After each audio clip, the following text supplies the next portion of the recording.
There's a story from the Baal Shem that once upon a time he visited a small town in the middle of Poland, and he walked into the shul and he saw a Jew praying with a lot of devotion and with an open siddur, the book of prayer.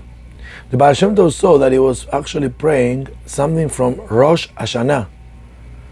So he asked him, excuse me, why are you praying for Rosh Hashanah where, it's a regular day of the year? So the man just woke up from the prayer and he looked at the Rebbe and he says, oh, I didn't know I'm praying for Rosh Hashanah. I don't know how to pray.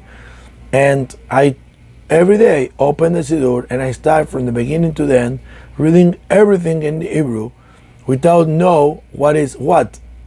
The Rebbe starts smiling and he says, let me show you, let me explain to you. And he spent like an hour teaching this man how to pray.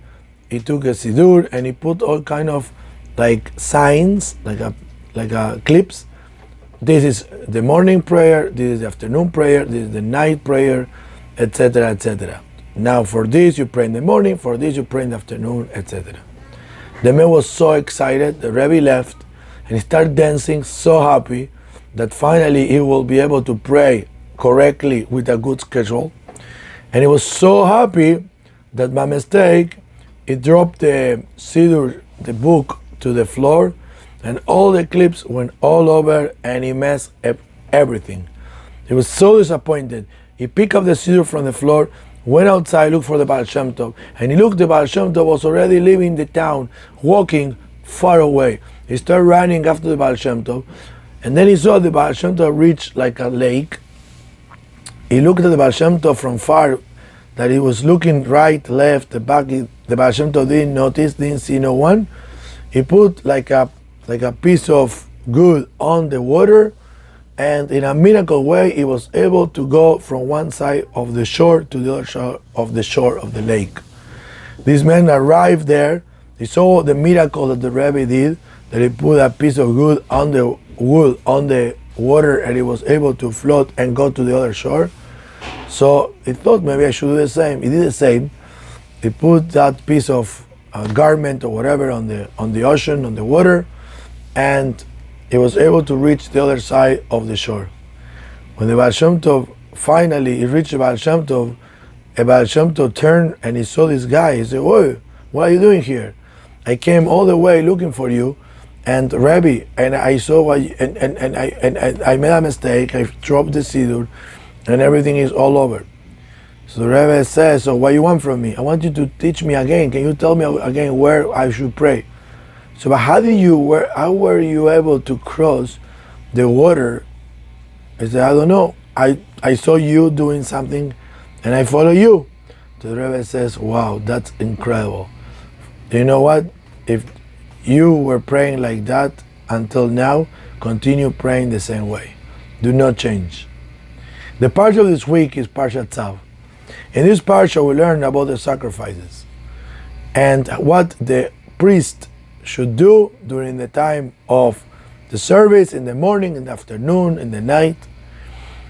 And the Torah also mentioned that every Jew is compared to the Bet HaMikdash, to the Holy Temple. And the same that there is a Kodesh Kodashim, a Holy of the Holiest, the same there is a place in each one of us in our heart, which is the holiest place. The same that there is a menorah in the temple, lighting a candle. The same we have the power to light the world like the menorah. And it says that the altar in the time of the Bet HaMikdash of the temple, there was a fire. The Parsha of this week says, Esh ala mizbeach tukad vo lo tichve. There was a fire on the altar that never turned off. It was always lighting, 24 hours. So when the Kohen Gadol, the holy priest, would come and do his sacrifice, there was always fire there. He said that the altar represents also part of our life, our energy, and the fire represents the spark of godliness that every Jew has.